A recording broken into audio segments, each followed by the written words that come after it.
ইয়াৰ পিছত আমাৰ এটা সমস্যা আমাৰ সন্মুখত আহিছে পঞ্চায়ত ইলেকশ্যনক লৈ। আজি যদি আমি পঞ্চায়ত ইলেকশ্যন ঘোষণা কৰো, আমাক এমাহ সময় লাগে পঞ্চায়ত পাতিবৰ কাৰণে। আৰু আজি আমি 10 জানুৱাৰী 10 জানুৱাৰীত আজি গধূলিলৈকে এতিয়া আমি বহি আছো গোটেই কেবিনেটখনে, যে উচ্চ ন্যায়ালয়ৰ যিগৰাকী ন্যায়াধীশ মহামান্য তেখেতে কোৰ্টত আজি ঘোষণা কৰিছিলে যে আজিৰ ভিতৰত তেওঁ জাজমেণ্টটো দিব। কিন্তু এতিয়ালৈকে আমি বহি আছো, জাজমেণ্টটো অহা নাই। গোটেই কেবিনেটখনে ইনফেক্ট 3 ঘণ্টা সময় আমি বহি আছিলো যে জাজমেণ্টটো আহিব, অলপ পিছত আহিব, এতিয়া আহিব, এনেকে আমি অপেক্ষা কৰি আছো। ইনফেক্ট দিনৰ 2টা বজাৰ পৰা আমি অপেক্ষা কৰি আছিলো।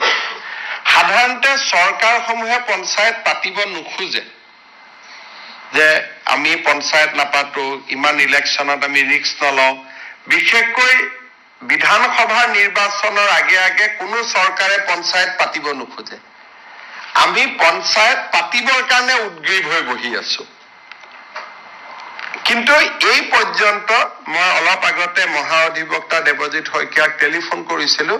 তেওঁ কৈছে যে এই সময়লৈকে জাজমেণ্টটো ডিক্টেশ্যন হৈ আছে, জাজমেণ্ট অহা নাই, বা যি ধৰণৰ কথা।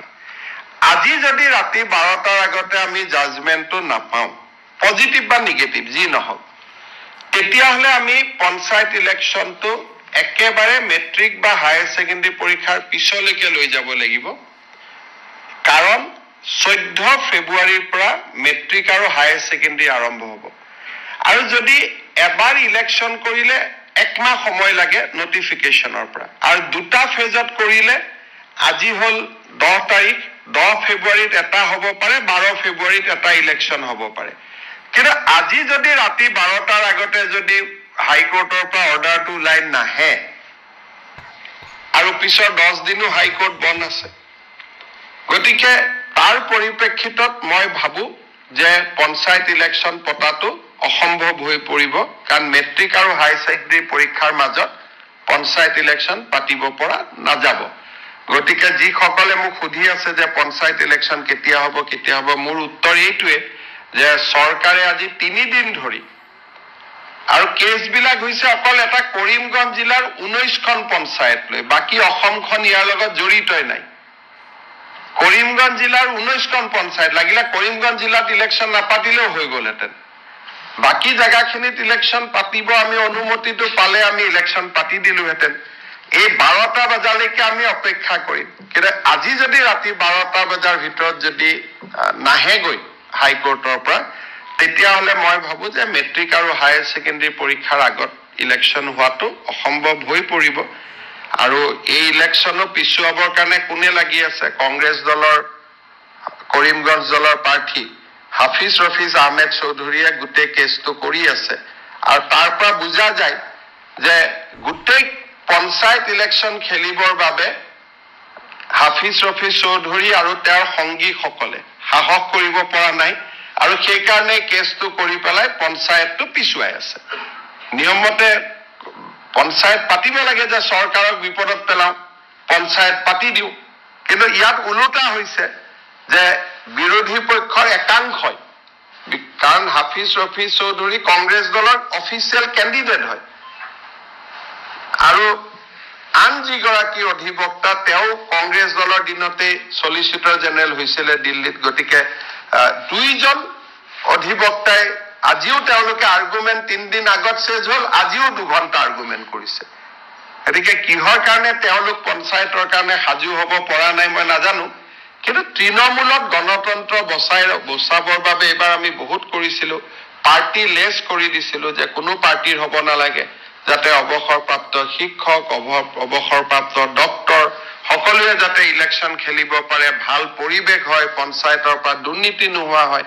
কিন্তু যি নহওক, আমিতো হাইকোৰ্টৰ ওপৰত মাতিব নোৱাৰো। গতিকে ৰাতি 12টালৈকে অপেক্ষা কৰিম, আৰু 12টাৰ আগত যদি জাজমেণ্ট পাওঁ হ'ব, নহ'লে আৰু এইটো মেট্ৰিক হায়াৰ ছেকেণ্ডেৰীৰ পিছলৈকে পিছুৱাই যাব। তাৰ পিছতো বানপানী আহিব বা বানপানী থাকিব, কি পৰিৱেশ হয় আৰু এতিয়াই ক'ব পৰা নাযাব। আমিও বহি আছো, কাৰণ পুলিচৰ পৰা ক্লিয়াৰেন্স লাগিব কোনটো ফেজত কিমান ডিপ্লয়মেন্ট হ'ব ডিজিপিও বহি আছে চিফ সেক্ৰেটাৰীও বহি আছে আমিও বহি আছিলো যদি 12টাৰ আগত ৰায়দান হয় আমিতো কৰি দিম কাৰণ যিজন ন্যায়াধীশ মহা অধিবক্তাই কোৱা মতে তেওঁ কোৰ্টত কৈ গ'ল যে মই চেম্বাৰত গৈ জাজমেন্টটো লিখি জাজমেন্টটো দিম কিন্তু এতিয়াতো 8:45 হ'ল জাজমেন্টটো আমি হাতত পোৱা নাই যদি 12টাৰ আগত জাজমেন্ট হয় তেতিয়ালে হ'ব যদি 12টাৰ আগত জাজমেন্ট নহয় উচ্চ ন্যায়ালয়ৰ বিপক্ষেতো আৰু আমি যাব নোৱাৰো গতিকে তাৰ পিছত যদি জাজমেন্ট ভাল বেয়া হয় তাৰ পিছত এপিল কৰা বা প্ৰয়োজন সাপেক্ষে সুপ্ৰিম কোৰ্টলৈকেও যোৱা এটা লিগেল সিস্টেমত আমি সোমাই যাব লাগিব ভাল হলেতো কতো যাব নালাগে বেয়া হলে আকৌ ডিভিজন বেঞ্চ সুপ্ৰিম কোৰ্ট এটা দীঘলীয়া প্ৰক্ৰিয়া এটাত আমি সোমাই যাব লাগিব অসম চৰকাৰে বিচাৰিছিল যাতে যিখিনি বিবাদিত জিলা সেইখিনি আমিতো কৈছিলো যে যদি 19খন পঞ্চায়তৰ কথা 19খন পঞ্চায়ত বা সেই জিলাখনেকে কমপ্লিট বাদ দিয়ক আমাৰ এডভোকেট জেনেৰেল তাত আৰ্গুমেন্টটো দিছে এতিয়া ন্যায়াধীশ গৰাকীয়ে কেনেকে জাজমেন্ট দিয়ে এতিয়াতো মই দেখা নাই জাজমেন্টটো দেখাৰ পিছতহে আমি অপিনিয়ন দিব পাৰিম ভাল বেয়া যিয়ে নহওক কিয় আমাৰ মতে নগলে তেতিয়াও কথা কিন্তু আমাৰ ফেভাৰতো যদি যায় আৰু জাজমেন্টটো কালি পাওঁ তেতিয়ালে ইলেকশ্যন নহব 12টাৰ আগতে পালেহে ইলেকশ্যন হ'ব নহলে মেট্ৰিক পৰীক্ষা হায়াৰ সেকেন্ডাৰী পৰীক্ষাৰ ইমান ওচৰত গৈ ইলেকশ্যন পাতিলে ছাত্ৰ ছাত্ৰীসকলে সমালোচনা কৰিব গতিকে যিসকলে মোক পঞ্চায়তৰ ওপৰত সুধি আছিলে এইখিনিকে মই জনালো হ'ব